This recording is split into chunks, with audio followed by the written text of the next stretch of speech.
de as ler, mas respeito qualquer e todas as opiniões que são assumidas. É ele, Francisco José Viegas. Ponto de vista anatómico. É ele, Francisco José Viegas, que neste pequeno sintagma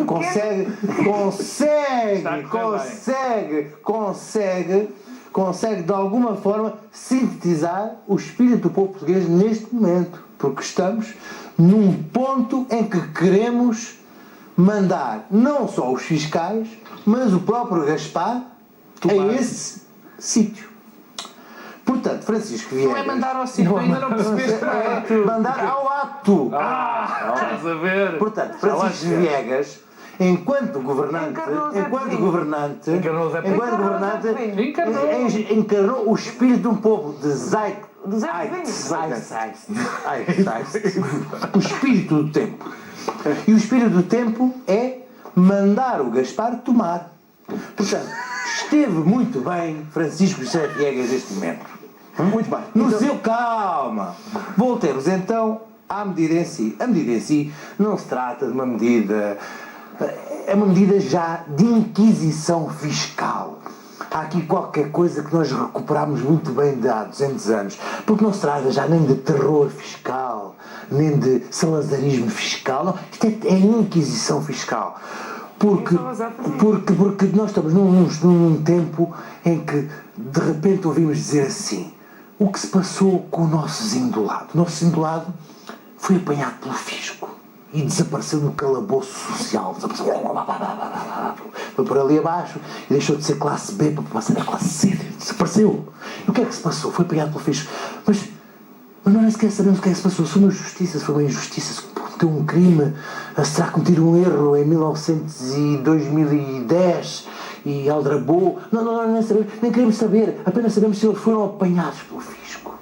E sem terem sido apanhados pelo fisco, sabemos que desapareceu, que lhe foram penhoraram-lhe isto, penhoraram aquilo aqui. Sabemos que desapareceram e não voltam a aparecer, não voltam a aparecer na superfície da vida. Vão para o Bererel. Portanto, é assim neste momento que o fisco opera. Quando são apanhados pela máquina fiscal, são triturados, desaparecem e não voltam a aparecer tão cedo. Isto é o fisco hoje.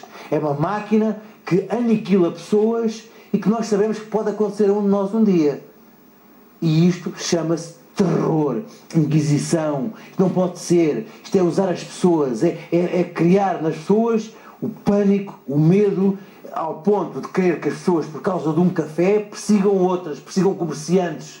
E é isto que o Governo está a fazer. Só para rematar, é muito rápido, só para dizer, nós podemos não dar muita importância a este assunto, no sentido em que ele não é uma medida execuível, ou não... Não é importância como. Mas eu sei, claro. Não, mas tem é muito importância. importante. Tem muita importância. O espírito é este espírito. O que é que isto diz?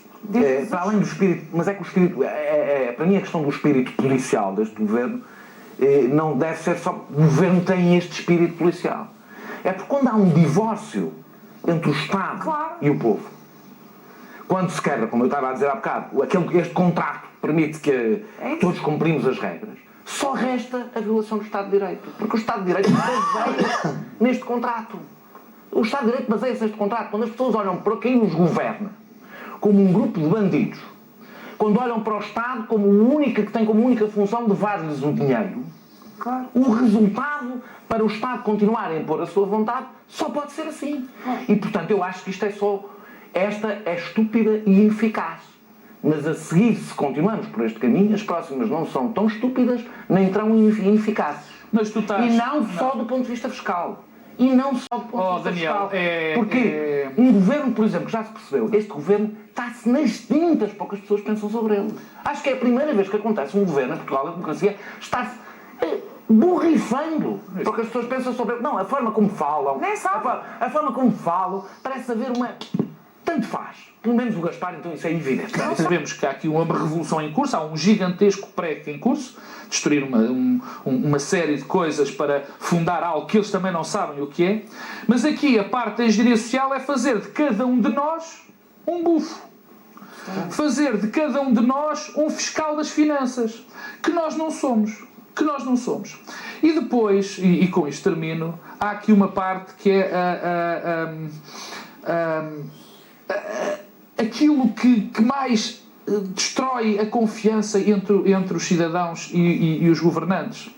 E volto à primeira questão. É Gaspar, nós percebermos que o Gaspar, porque esta lei não é do Paulo Núncio. Vamos lá ver se a gente se entende. O Paulo Núncio é secretário de Estado. Isto é uma lei de Vítor Gaspar e de Pedro Passos Coelho. Não vale a pena. Gosto imenso do Francisco. Acho que o Francisco tem toda a razão em mandá-los levar ou tomar no cu. Mas não é Paulo Núncio. Isto é do governo. Não vale a pena andarmos a misturar as coisas.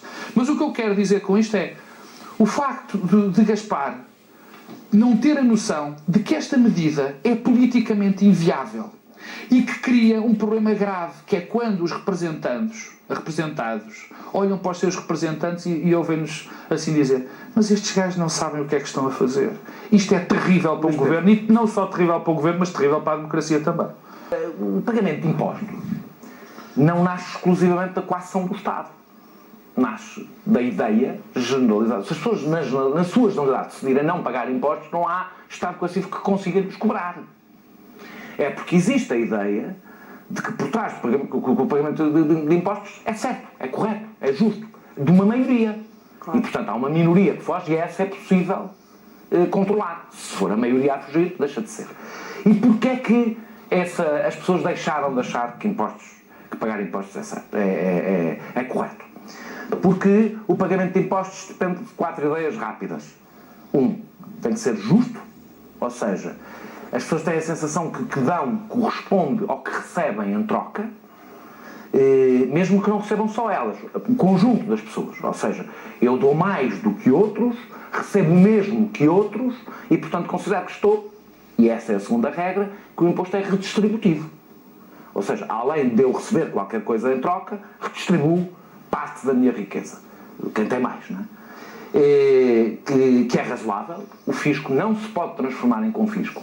Ou seja, as pessoas não podem deixar de comer ou de cumprir funções básicas para pagar impostos. Porque não os pagarão e fazem bem em não pagarem. Porque as pessoas têm direito ao mínimo antes de pagar impostos.